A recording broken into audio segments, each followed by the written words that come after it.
All right, what's up, guys? So this video is the last second. I just decided to make this right now. Talk to you about some of the things I've been experiencing over the last few weeks regarding sales.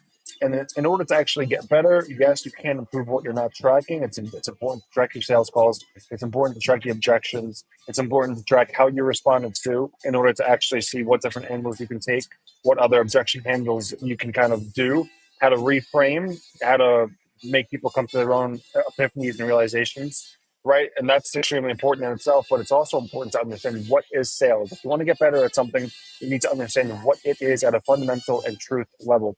And so, what is sales? Sales simply is, come on, sales simply is energy transfer.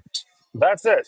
As simple as it might sound, it's a lot harder doing it and actually getting a sale than saying sales is a game of energy transfer.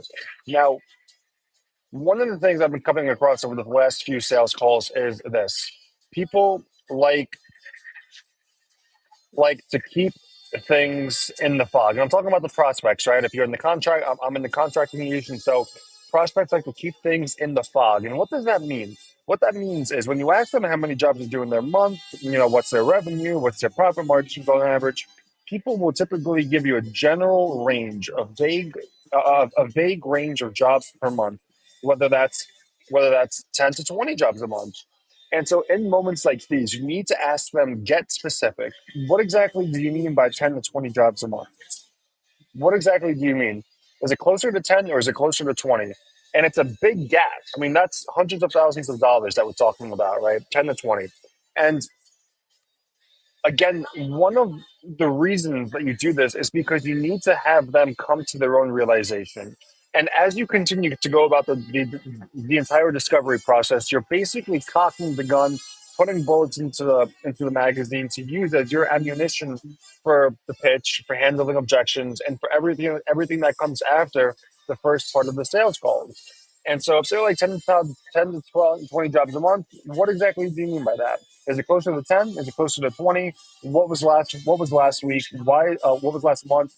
Why is it such a big range between what you think it is? And this is simply because we need prospects to discover the truth about their situation. Because guys, they're on the call with you for a specific reason. They're not on the call with you just for no reason. See, maybe some people are window shopping, and you're going to get that, right? Because it is a numbers game, and you're going to get low quality prospects throughout your journey, and that's just inevitable. But you need the prospects to discover the truth about their situation, and that is, if they're on this call, they need help. They need help. And another thing I've kind of went about sales and why I think my close rate is pretty decent is because there's a few different ways you can think about sales. One is making the prospects super emotional.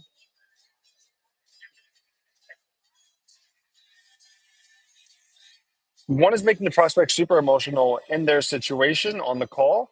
And what you want to do too, as you build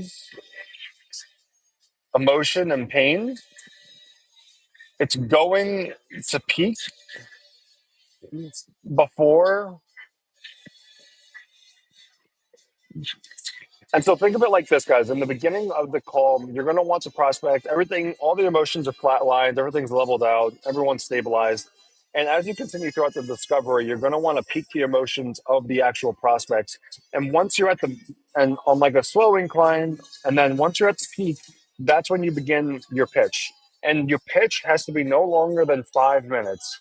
It's JJ Hernandez's TikTok pitch, anywhere from 45 seconds to 2 minutes. Just a quick spiel. What's the guarantee? What do you do? Can you help them get from A to B, from Y to Z? And you want to keep the pitch under 5 minutes. It's extremely important because the longer you take on the pitch, the higher likelihood it is of their emotions leveling out. And you don't want their emotions to level out because we are emotional creatures and we do buy with emotion, reason with logic.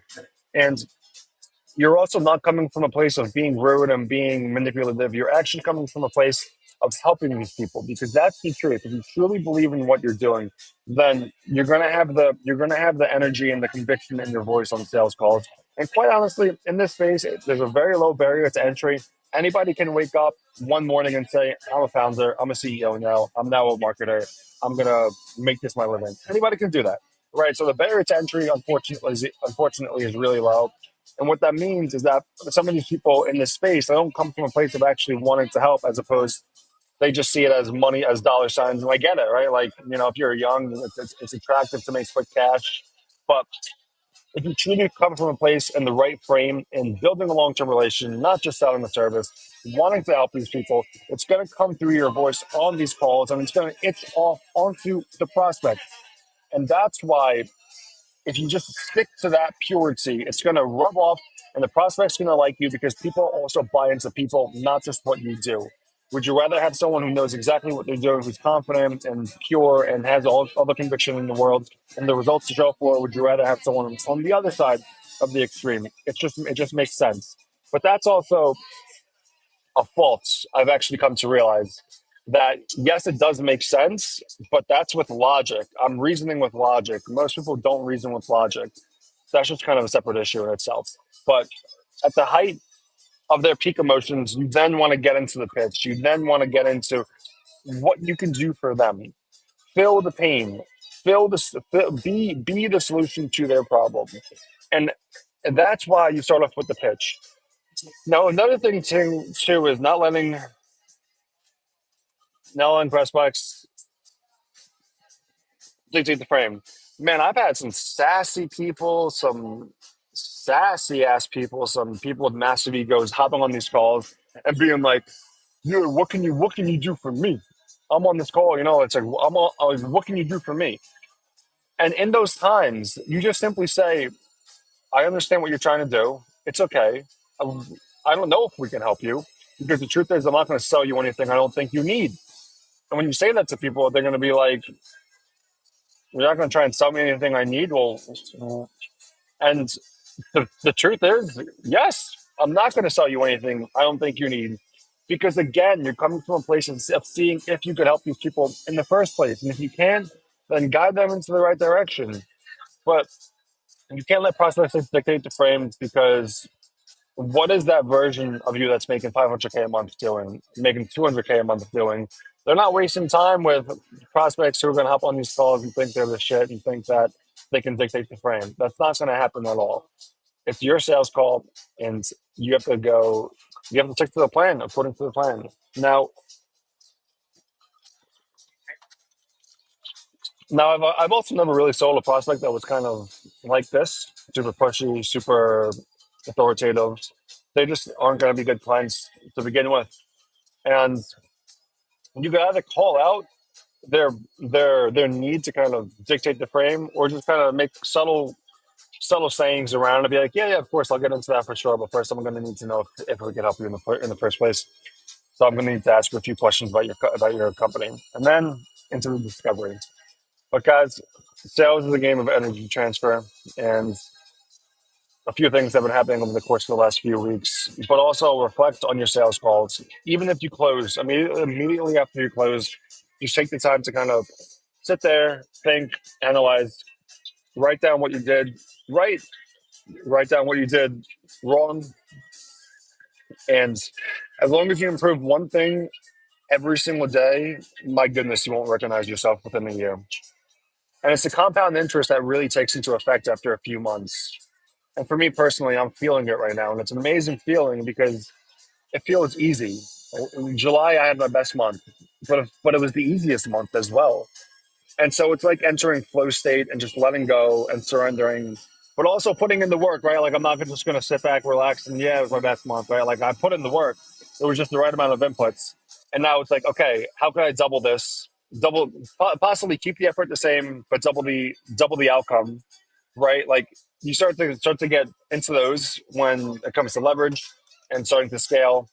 But that's a separate video in itself. I don't know why I was talking about that, but sales, guys, sales,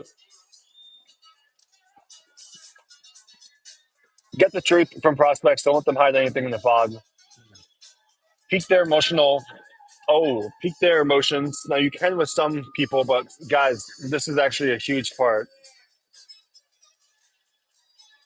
Maybe not so much with contractors. Yes, they are still emotional, but like if you get on a sales call with a contractor and then try to, you ask them like, so what would the money do for you? Like personally, what would the money do for you? Like, you know, or try to give them some analogies and some of the quotes that everybody uses in sales. They're gonna be like, bro, what the actual F are you saying? Like I just got off a 14-hour shift of putting roofs up. I'm not dealing with these with your shit or these stupid questions right now. So a lot of times you could just be raw and real and be like, listen, man, we're not on this call for a reason. I know I can help. I have the results to prove it. I've showed you everything, and this is at the end of the call. Like I've showed you everything. We're not here for a reason. What do you want to do? And if you just straight up direct and you just ask them, it's pretty likely that, and if they're a pretty reasonable person, that it's a no brainer for them. So long you actually do everything correctly. But also, guys, for contractors, again, you don't really necessarily have to make it super, super, super emotional. I mean, they work all day, they get back home, and then you ever think of some sleazy salesperson hitting them with some generic and cliche quotes and asking them questions that like don't really make a difference in the call. So if you're just raw and real, people are going to see that, and you don't necessarily have to do the emotion building as much if you're in the contracting niche. But again, it also stems from you too and how you present yourself. That's extremely important. So a couple things on this video that I kind of helped you guys in sales, and this is just some of the advice and some of the things I've been seeing over the last couple days or couple weeks. So that's pretty much it. All right.